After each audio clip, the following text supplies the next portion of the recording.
Hi guys, this is Scribbly again with another pen review, and today we're going to have a look at a Kaweco pen. It's been quite a while that I have reviewed a pen by the manufacturer Kaweco, so it was probably about time. The pen that we're going to have a look at today is the Kaweco Dia. This is actually called the Kaweco Dia 2. The Kaweco Dia 2 is a cylindrical shaped sort of semi-flat top pen. It's not exactly a flat top pen because the finials and down here are slightly rounded. The pen, but it's certainly not a cigar shaped pen, as you can see. The pen is made from black resin. The version that you see here is the chrome trim version. So these here are brass adornments that are chrome plated.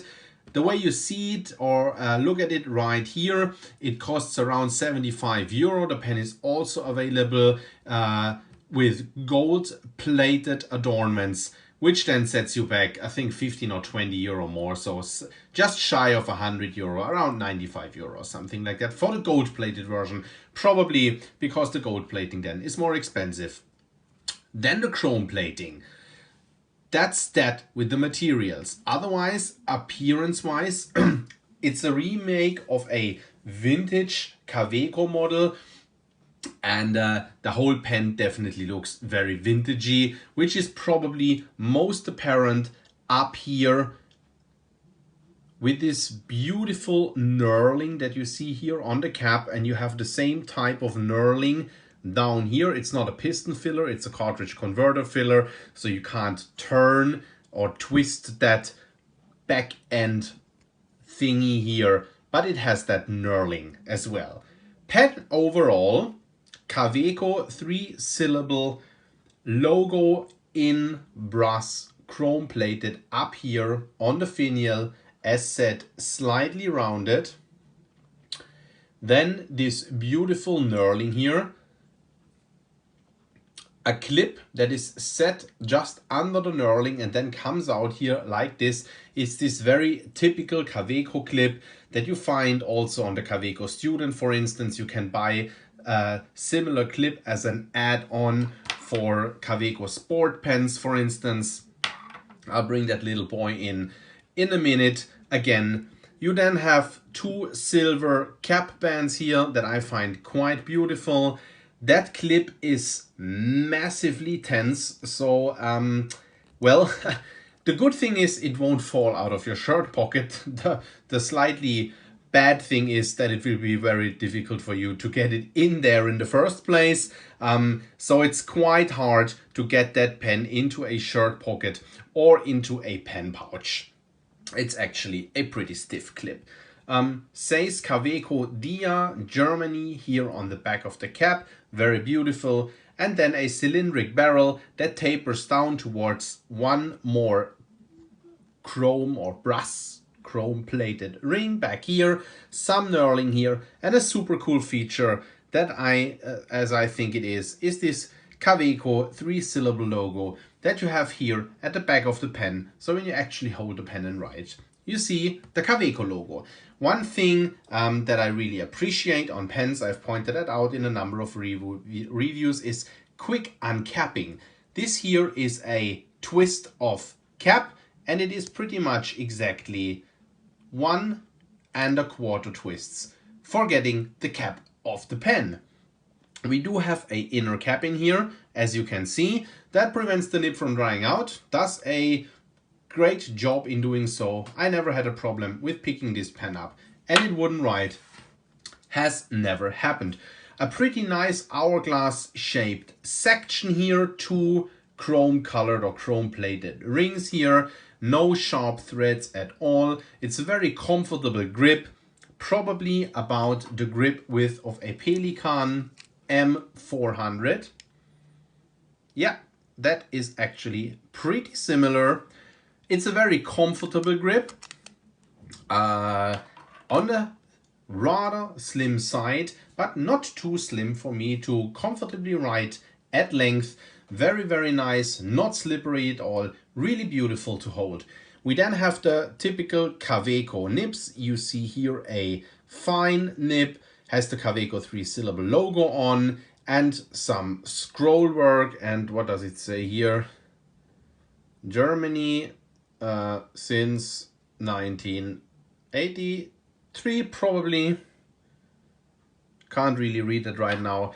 As a matter of fact, it's the same nib that you do find on the Kaweco Sport. So don't expect a different writing experience just because you pay more money than you would pay for a 15 or 20 euro plastic Kaweco Sport, or for a maybe 50 or 60 euro AL Sport.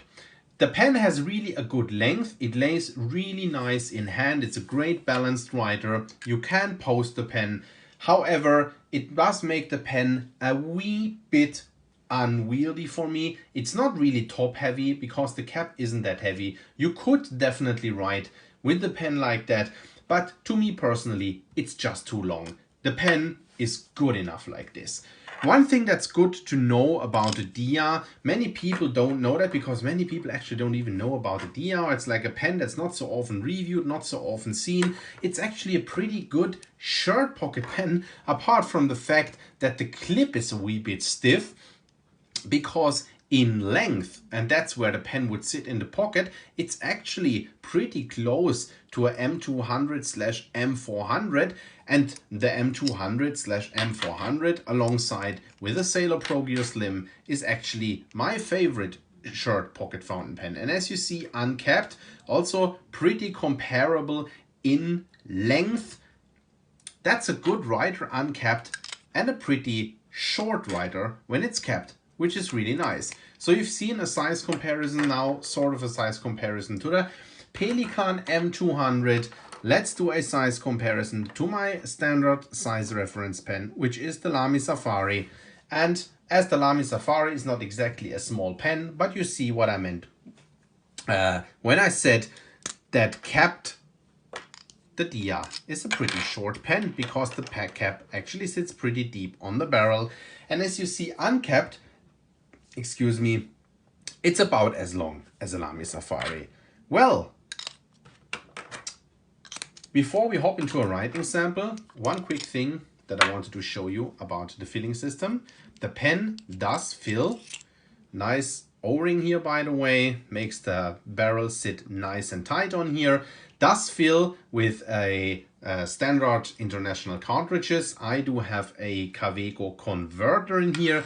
One thing that you need to be aware of is the pen comes with a little, what do you call it, a spiral or something like that. And you do need that spiral. I wrote that here on that little pouch for use with cartridges, because two cartridges, when they sit in the pen like this, as you can see, they will actually not reach the back end of the pen. So you need this little spiral in here that presses the cartridges against the section so that the second cartridge in there does not rattle around and makes sort of a awful noise. But then when you use a converter, you need to remove that spiral because you would actually push the converter sort of into the spiral. And then when you take the section with the converter out, you have this spiral hanging on here, which is just awkward. So I just removed it, but it's maybe something that you need to be aware of. So remove it if you want to use the pen with the converter, put it in if you want to use the pen with two standard international short cartridges. If you just have one standard international short cartridge in, you will probably not need that. Before we wrap the review up, let's do a writing sample. This pen here has a fine nib on, which is a pretty much true to size fine nib. The pen has now just dried out a little bit in the course of the review. That normally doesn't happen. So what we're having here is the Kaweco Dia 2 with a fine nib. And these Kaweco nibs are very pleasant writers if they write. Some people mock Kaweco, and it's not mocking. Like, Kaweco had a time when they really had problems with their nibs, a lot of babies, bottom and all that. I haven't had that many Kaweco pens in my hand lately. This one here worked perfectly out of the box, I must say. I have not done any work on this particular nib here. Works just fine. It's a pretty wet writer, as you can see here. The ink is Diamine Syrah, which is one of my favorite red inks. A very nice dark wine red, which I enjoy a lot. Nib has a little bit of feedback, just enough feedback to let you know that you're writing. That's a really, really lovely writer. I must say, that was that, my friends, with the review of this very nice vintagey appearing Kaweco DR2, especially the chrome plated version at around 75 euro. I think is a pretty good price for a quite unique looking pen. If you want something similar, you probably really have to go for a vintage fountain pen. So that's a pen design that you otherwise won't find out there in the market. I think it's a pretty good pen at a good price. I hope that review was useful, and I'll see you at the next review. Bye bye.